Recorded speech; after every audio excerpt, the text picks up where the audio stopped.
Reading with your kids. Hey, so great to see you. Come on in. Hi, my name is Jedley, and this is the Reading with Your Kids podcast.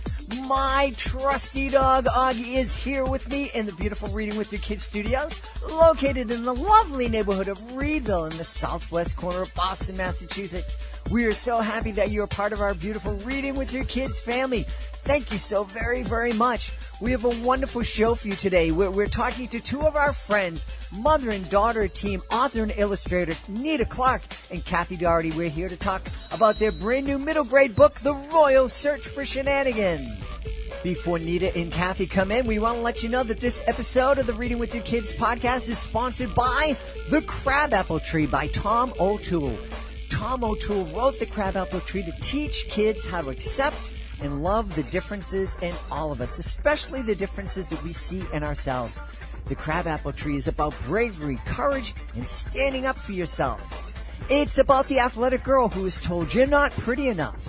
It's about the sensitive boy who is told real men, they just don't cry. And it's about the author, Tom O'Toole, a gay boy who grew up convinced that something was terribly wrong. It's a story of hope deferred and renewed belief in the fulfillment of longing. It's a story that elevates the marginalized and calls forth the ostracized. It is a story about the greatest voice speaking into the hopeless heart saying, I see you, I made you, I love you, I want you. The Crabapple Tree is available on Amazon. The Crabapple Tree by Tom O'Toole. This episode of the podcast is also brought to you by the Storied app. This is a fantastic thing you absolutely want to put on your phone. Do you want to be a storytelling superhero? You know, the parent or the caregiver who always is ready to tell the perfect story at any time. If you answered yes, and why wouldn't you answer yes, have we got an app for you. It is the Storied app. This is a fantastic tool that would give you instant access to lots of original stories created by some of the top children's storytellers from all over the globe. Looking to help your child become more mindful? The Story app has lots of mindfulness stories. Maybe you'd like to read a story that will inspire your kid to be kinder. Well, you absolutely are going to find that story on the Storied app. The Storied app features content from all over the world, and this content helps kids develop a respect for other cultures and perspectives. And the stories have all been developed with the input of top children's development experts. And there's new content being added all the time. One of the things that I love is that you're able to place your favorite stories on the special bookshelf feature. And that way you can find those stories again and again and again. It really is a super resource for every family. Check it out today. For more information, go to their website, trystoried.com. We also want to let you know that this episode of the podcast is brought to you by the wonderful books by Dr. Connie Tate. Scooter Boy, Roll On, and Sylvester's Catastrophic Tale. As Dr. Tate says, it's summertime and it's time to read. Curl up with a book, there's no better deed. Reading is magical. Just open a book. You can travel the world from your own cozy nook. And when you travel, you're going to go to exciting places and you're going to meet fascinating, fun characters, like the characters in Dr. Tate's book. Roll On is a super fun story, and the lead character, Ren, was inspired by Dr. Tate's granddaughter. Cal in Scooter Boy is like such a great character. You're just going to absolutely love Cal. And everybody roots for Sylvester's safe return and Sylvester's catastrophic tale. Now, all of these books are available on Amazon or by going to Lucky Jenny Publishing, Inc. And don't forget to check out Dr. Tate's website, rollonreading.com. Now, when you go there, you can find out about her great books and also download some fantastic activities for free. Check it out today, rollonreading.com. Joining us on the line right now from Canton, Ohio, just down the street from the Football Hall of Fame. They're our friends, mother and daughter of writing team, Nita Clark and Kathy Doherty. They're here to talk to us about their book, The Royal Search for Shenanigans. Nita, Kathy, welcome back to the show. Thank you for having us. Yes, it's nice to be back. It is great. That first voice you heard was Nita, who is the mom in this mother-daughter team. The second voice is her daughter, Kathy. And we're real excited. Nita, can you tell us about the Royal Search for Shenanigans? Well, that was my first endeavor into writing. It was inspired by my great-granddaughter, Kathy's granddaughter, Lillian. When I started to lose my eyesight, I was kind of depressed, but we had a ongoing thing with Lily that I would tell her stories about Shenanigan O'Toole, and that was based on one of the characters that I had created for our yard displays. And Lily kept telling me that I needed to write it. So, with her encouragement, smart young girl, I started writing it, and it pulled me out of the doldrums of losing most of my eyesight. And it was just a fun thing to do. And I'm also I have a big interest in our heritage.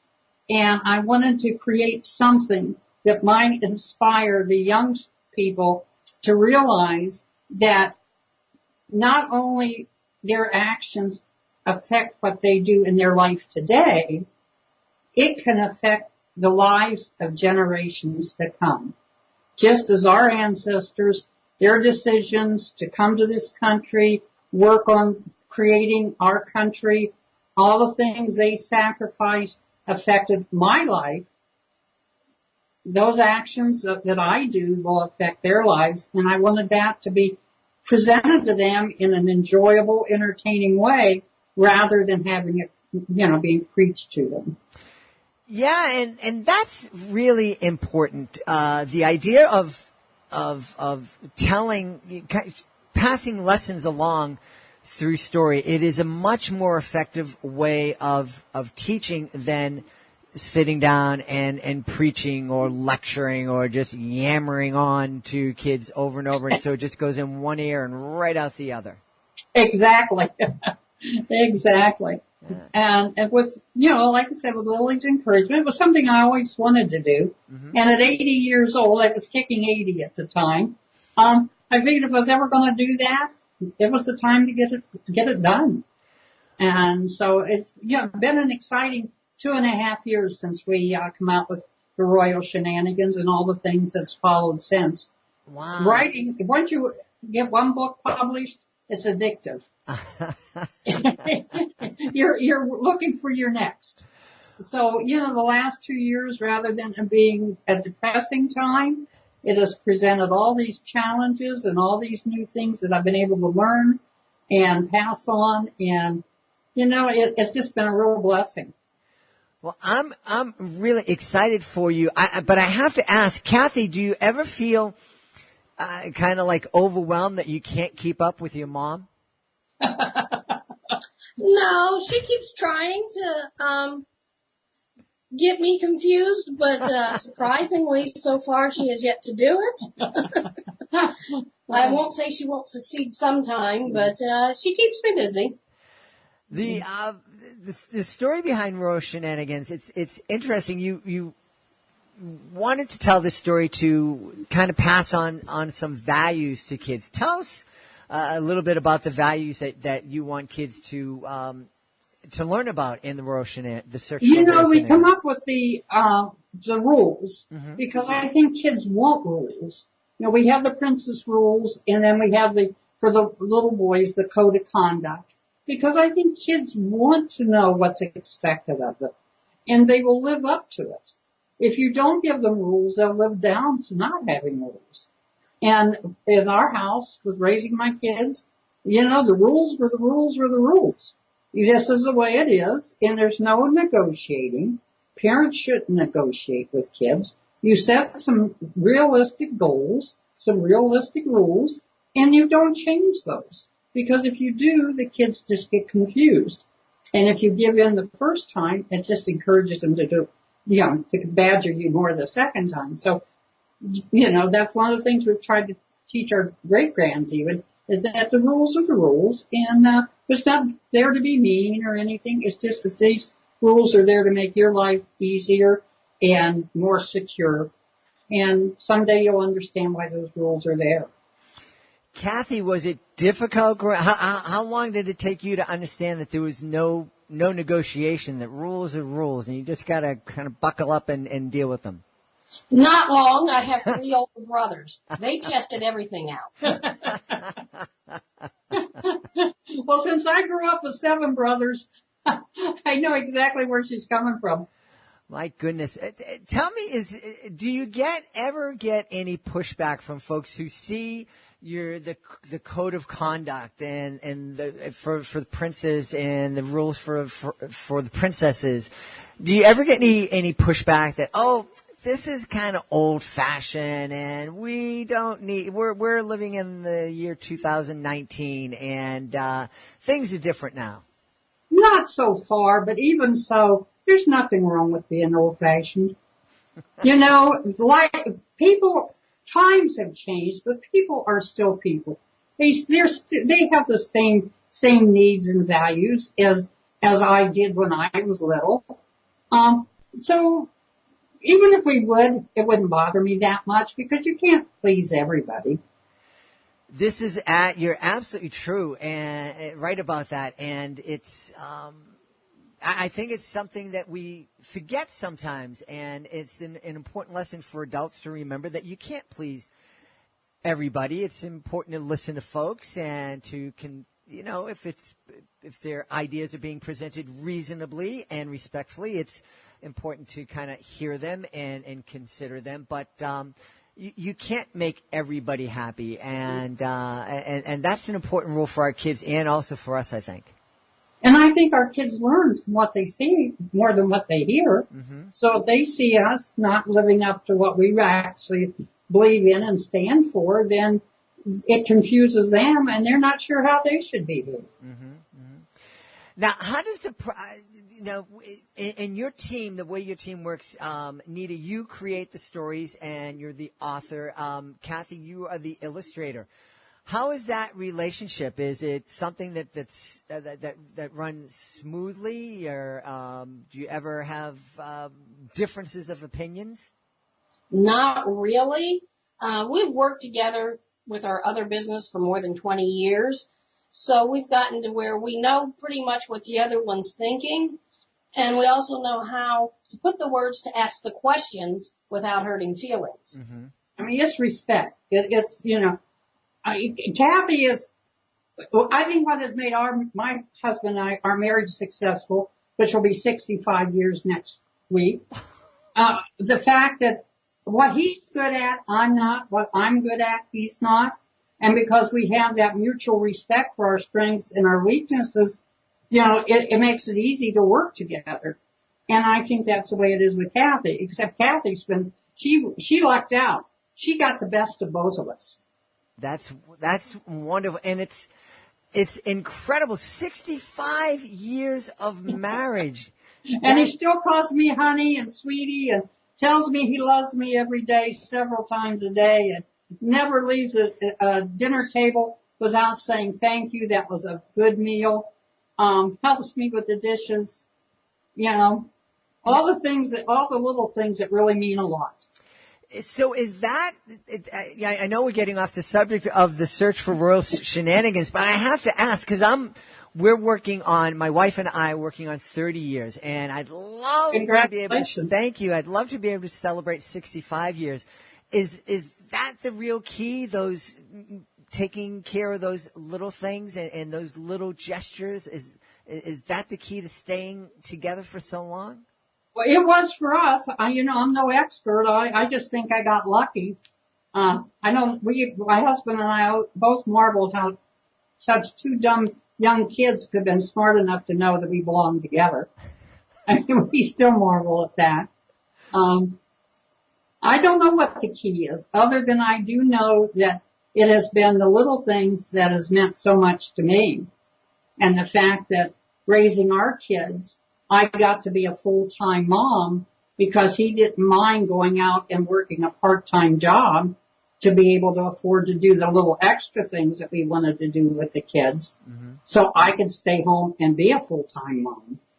So, it's just all those little things I think that work together to make it. And I think part of it's attitude.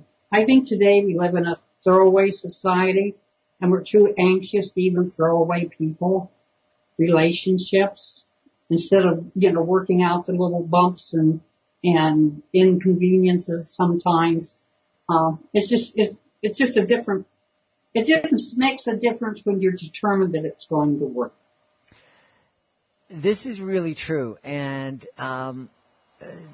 there's such wisdom here. And Kathy, I get the sense that there's, that not only is there this great working relationship between you and your mom, but it sounds like family and working together is so very valuable for every member of your family.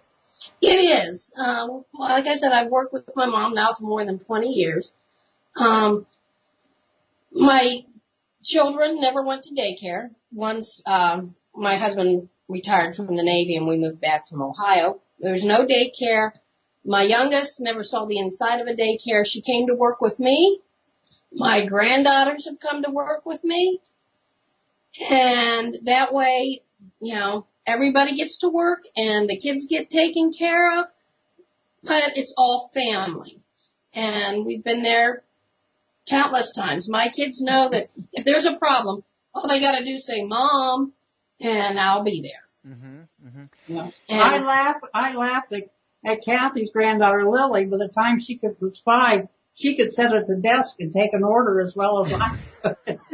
And now little Lana, she's just turning 3. She has her little desk and she sits there and she has her phone and she pretends to take orders. And now, even though that we've discontinued that little business because of age and health, but it's just so much fun to watch them.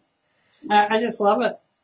Well, it's beautiful. I just, family is very important to us here in my family, and I just love it. It's just not every family has that ability. They don't have the resources. They don't have the mom that lives nearby or the grandmom that lives close by that can help. But boy, when that is available, when that support is available, it's a really special thing. That's one of the things that we stress in the Royal Search for Shenanigans. It is the story of there's actually 4 little princesses.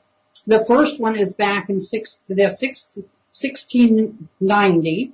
She starts out. And then we have one in 1817, one in 1917, and then the last princess that has to solve the actual spell is in 2017. And it is a story where the families, even from century to century, have to find a way to communicate and work together to undo this 300-year-old spell. And in it also, we have brought in the cousins to show that family needs to work together. Wow, so very important. What kind of wisdom, Nita, can you share with a listener who's out there and they don't have the blessing of the extended family that you have, but they want to create that for their kids with the people they choose to make a part of their family? What kind of advice can you give to those? Boy, that's a good question. The only thing I can think of is that it doesn't have to be blood family. Mm-hmm. Family can be anybody that you love and care about. And it doesn't take blood to make that. It just takes the respect and the camaraderie and the time spent to make each other's lives better. And I think you can have that without actually having the blood family close. Mm-hmm. In this latest book, one of the things that we'll be publishing that we haven't even announced yet, one of the things in it, the little boy says, to be a friend until the end, you have to start by being a friend today. And I think sometimes we miss out on those opportunities because we don't start by being a friend today. Wow, that's really profound. I love that. I'm at a loss for words here. It's so important. And you share a lot of wisdom in your books, and I'm really excited about it. What is it like, Kathy, for you to kind of read through these books and to create the illustrations and know that these ideas are coming from your mom? Well, there again, it goes back to the other business. We did lawn greetings, which create memories. Mm-hmm. And that, is something that's always been instilled into my brothers and my sister and I, is that memories are important. Growing together and creating things together is very important. And the books just continue that. We work together. I come up with an idea for, what I think the next graphic should be. I do some of it up. She tells me whether or not she likes it, which way I should take it, the colors, whether or not she thinks they need to be more vibrant, which is getting more difficult for her to see. Mm-hmm. But we work together on everything. She writes the words on her big monitor that we're looking at right now, and I come back in and I make all the corrections. She'll go and she'll have 4 or 5 spaces in between her words, and this is where I come in and clean them up. Mm-hmm. So I get to read her stories daily as she's working on them. One of the things I would like to add, Jed, one of my sayings is that bad times happen, good times are created. And it is the good times that create the glue that holds us together in the bad times. And to be honest with you, I think right now for our kids, we need to be making more glue. We need to be doing more silly things, more things, not financial things, but just little things that the kids will remember. Because those memories are so important. They are the glue. And when I lost my mom and I was 8 years old, what the ministers, all those words that were said meant a lot. But I watched my big brothers and their friends sit in my kitchen at the table. And when they started talking about all the fun things that had happened to them with my mom, I realized that those were the things that was really important. They were the things that took and brought these men back from the edge of despair and made them start to laugh again. And at 8 years old, I realized that we needed that in our lives. Mm. And I have tried very hard to keep that as a forefront in almost everything I've tried to do. Well, I don't think there's anything else to say after you remind us and teach us that bad times happen and good times are created, and remind us that those good times are the glue that hold our families together.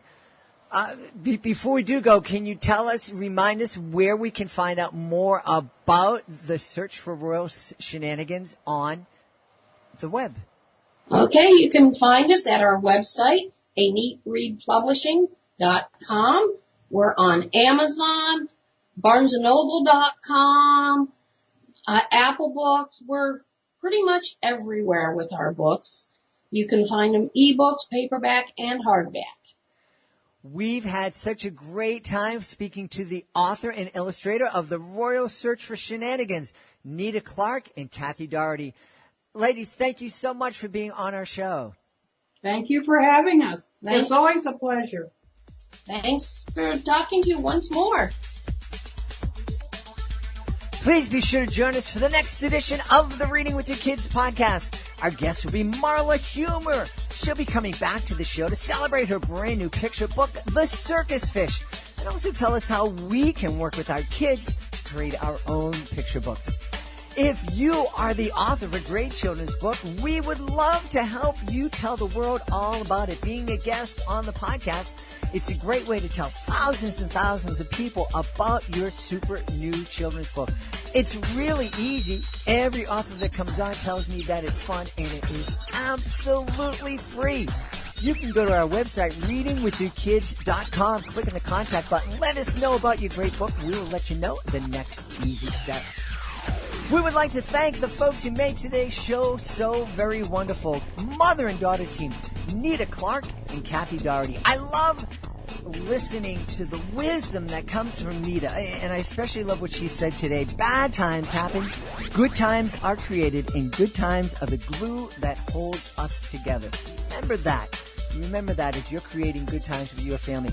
We also want to thank our sponsors. Dr. Connie Tate, go to her website, Roll On Reading.